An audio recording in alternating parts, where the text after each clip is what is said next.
A delicate piano melody begins, slightly out of tune, evoking a sense of faded grandeur. A young woman's voice with a slight accent begins, soft and melancholic. "Oh, darling, you wouldn't believe, you simply wouldn't."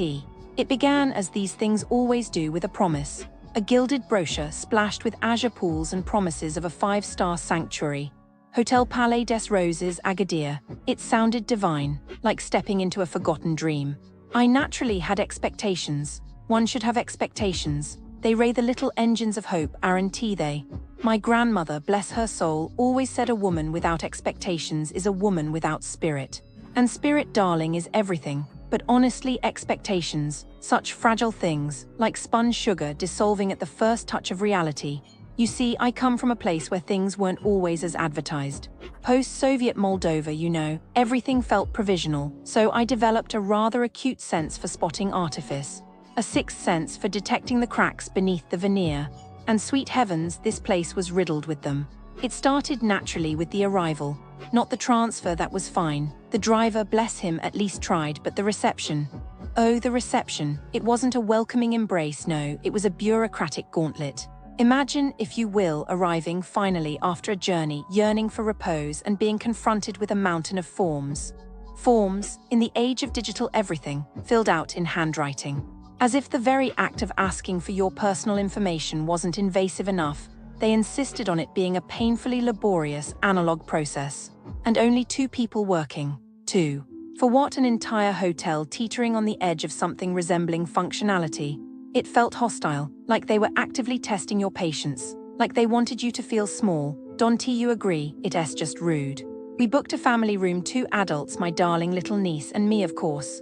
The most basic decency, one would think. A spacious room suitable for a family. What we got? A room furnished for a rather solitary hermit. Twin beds, can you believe it? Twin, for a family. It was 8 in the evening, mind you. I asked politely, naturally. I'm always polite. One doesn't get anywhere with rudeness. I requested a 3rd bed. Hours went by. I had to practically beg, making countless phone calls which, by the way, went unanswered, more often than not, and trekking back and forth to the reception desk.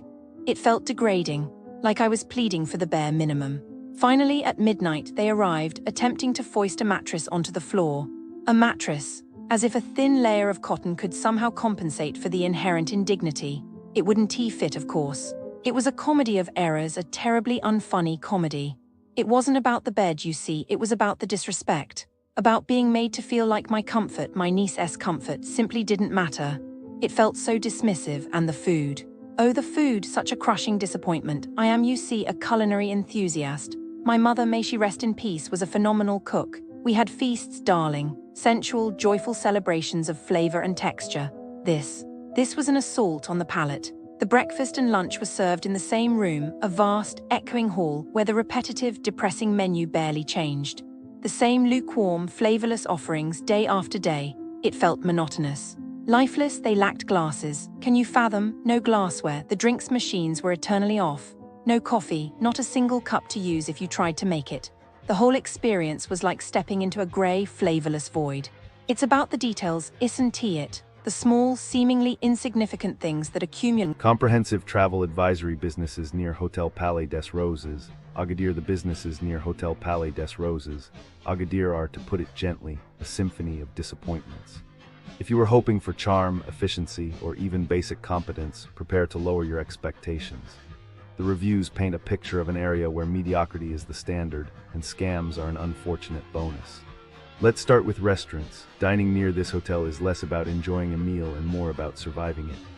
Many establishments seem to operate under the philosophy that if the food is cold, overpriced, and possibly unsafe, customers will eventually stop complaining, or perhaps just stop coming. Pure Passion, for example, is infamous for serving meals that arrive colder than a Moroccan winter night, with sauces missing and staff who act like doing their job is a personal inconvenience. One guest waited 15 minutes for a glass of wine, only to receive a dish so bland they swore McDonald's had better flavor. Then there's the issue of honesty. Several diners accused the restaurant of swapping premium cuts of meat for cheaper ones, a trick that would make even a street market hustler blush. Hotels in the area aren't much better. The Sofitel Agadir Thalassa Sea Spa should be a haven of luxury, but instead, guests report being treated like unwanted intruders. Security guards act like every guest is a trespasser, demanding room numbers repeatedly, even at breakfast. And if you think paying for an ocean view, room guarantees you'll actually see the ocean, think again. One guest had to stand on the far edge of their balcony just to catch a sliver of blue. The worst part, management's response to complaints is either indifference or the classic, it's a language barrier excuse, a phrase that in hospitality usually means we don't care. Now, if you're looking for nightlife, Naya Club Agadir is the kind of place where dreams go to die. Imagine paying 9,000 mad, that's over 900 for 2 bottles of alcohol, only to be told after drinking that you can't take them home. Then when you ask for a refund, security physically manhandles you instead. The club has a reputation for shady pricing, entrance fees change depending on the doorman's mood, drinks are watered down, and the whole atmosphere feels like a tourist trap disguised as a party. One guest described it as the biggest brothel in Agadir, where women get in free to lure in paying customers. Romantic, isn't it? Even simple pleasures like cafes and bakeries aren't safe.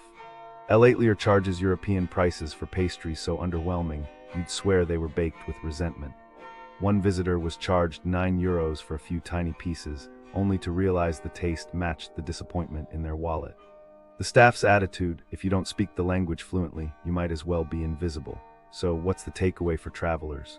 The area around Hotel Palais des Roses is a minefield of overpriced mediocrity, where businesses seem more interested in taking your money than earning it. If you must dine or drink nearby, double-check every bill, assume nothing is as advertised, and if possible, venture further out. Because in this part of Agadir, the only thing guaranteed is frustration. Safe travels, and may your patience be stronger than the local food hygiene standards. Okay, so I was, looking into stuff around Hotel Palais des Roses in Agadir, Just seeing what happens there. It's not good, honestly. Businesses around there, they're kinda tricky. Like people selling land. It's a mess. Apparently, this guy, AJ, had someone, NK, selling plots he didn't even have permission to sell. Millions of dirhams. Can you believe it? Right near where tourists staying at Hotel Palais des Roses might think about buying a little place. NK just pocketed the money. Didn't he give anything to AJ? And then the court dismissed it. Seriously. I bet AJ was devastated, probably had to hire a better lawyer. And NK is probably still out there trying to scam someone else. It's just awful. And then there are the guides. Oh my God, the guides. They hang around, especially near Hotel Palais des Roses, offering to show you the best shops. But they're not real guides, They just get a kickback from carpet shops and spice stores. They follow you. One tea leave you alone. I heard one story about a tourist being harassed until they literally had to leave the area. Imagine being on vacation, trying to relax, and someone is just following you. I bet that tourist was so stressed for the rest of their trip, probably never wanted to look at a carpet again.